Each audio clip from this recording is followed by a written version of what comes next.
आज आपको पढ़ाने वाली हूँ सेल। सेल क्या होता है? What is cell? Cell is a structural functional unit of life.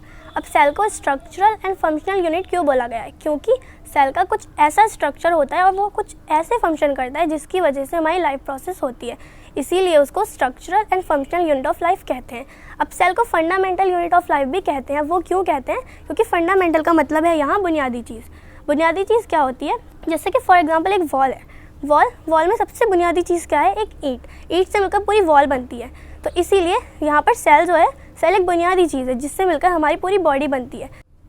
जैसे कि मैंने आपको बताया था, ईंट से मिलकर वॉल बनती है, वॉल से मिलकर रूम बनते हैं और रूम से मिलकर पूरा घर बनता है और ऐसे ही बड़ी बड़ी बिल्डिंग्स बनती हैं। ऐसे ही सेल बुनियादी चीज़ है जिससे मिलकर टिश्यू बनते हैं, टिश्यू से मिलकर ऑर्गन बनते हैं और ऑर्गन से मिलकर पूरा ऑर्गन सिस्टम बनता है और वही ऑर्गन सिस्टम हमारी बॉडी होती है। अब हम पढ़ने वाले हैं type of cell. Type of cell 2 type की होती हैं। अब ये नंबर ऑफ सेल के बेस पर होती हैं, यूनिसेलुलर और multicellular. Unicellular which organisms are made up of 1 cell is called unicellular और which organisms are made up of more than 1 cell is called multicellular. अब यूनिसेलुलर का एग्जाम्पल है amoeba और बैक्टीरिया, ये सिर्फ एक सेल से मिलकर बने होते हैं। और मल्टीसेलुलर का एग्जाम्पल है plants and animal are both, ये दोनों एक से ज़्यादा सेल से मिलकर बने हुए होते हैं। अब हम पढ़ते हैं डिस्कवर किसने की? सेल सबसे पहले 1665 में रॉबर्ट हुक ने डिस्कवर की। उन्होंने दैट सेल डिस्कवर की। उन्होंने एक पीस ऑफ कॉर्क लिया। पीस ऑफ कॉर्क का मतलब है एक पेड़ होता है, उसमें जो छिक्कर, उसका बक्कल जो होता है पेड़ का, नॉन लिविंग पार्ट होता है वो उन्होंने उसको माइक्रोस्कोप में रख के ऑब्जर्व किया। क्या ऑब्जर्व किया? कि उसके अंदर छोटे छोटे रूम जैसे हैं, जैसे बर्रों का छत्ता होता है उस टाइप के रूम्स हैं। तो उन्होंने रूम्स देखे। उन्होंने क्या देखा कि वो रूम्स हैं। उन्होंने उस टाइम सेल की जो वो सेल वॉल होती है उसको भी डिस्कवर किया। उन्होंने दैट सेल डिस्कवर की। किसने की? 1665 में रॉबर्ट हुक ने।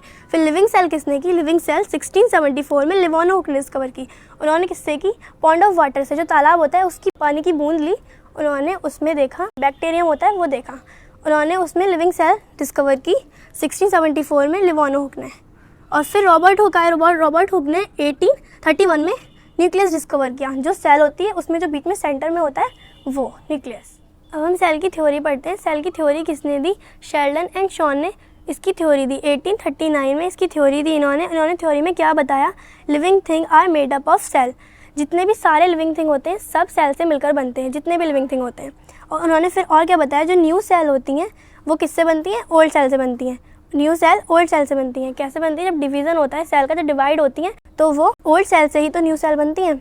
अब इन्होंने थर्ड पॉइंट में बताया cell are basic building of life. Cell एक बेसिक बिल्डिंग है हमारी लाइफ की। सेल एक बुनियादी चीज़ है जो कि किसी भी लिविंग थिंग को स्ट्रक्चर प्रोवाइड कराती है और फंक्शन कराती है, इसीलिए उसको structural and functional unit of life भी कहा जाता है।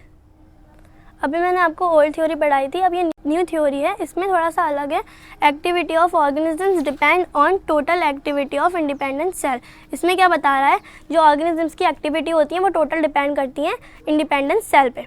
इसमें सेकंड पॉइंट क्या बताया है? Cell contains information necessary for creation of new cell. जो सेल होती है जब वो डिवाइड होती है तो वो नेसेसरी है मदर सेल से डॉटर सेल में जितनी भी इंफॉर्मेशन है वो सारी इंफॉर्मेशन डॉटर सेल में भी जाएगी। फॉर एग्जांपल ये जाइगोट है, जाइगोट में ये न्यूक्लियस है, न्यूक्लियस के अंदर ये डीएनए है, डीएनए के अंदर जेनेटिक इन्फॉर्मेशन है, वो जब डॉटर सेल है इसके अंदर भी नेसेसरी है ये गई होगी, ये दोनों सेम होगी। अब हम सेल का जनरल स्ट्रक्चर देखेंगे नेक्स्ट वीडियो में।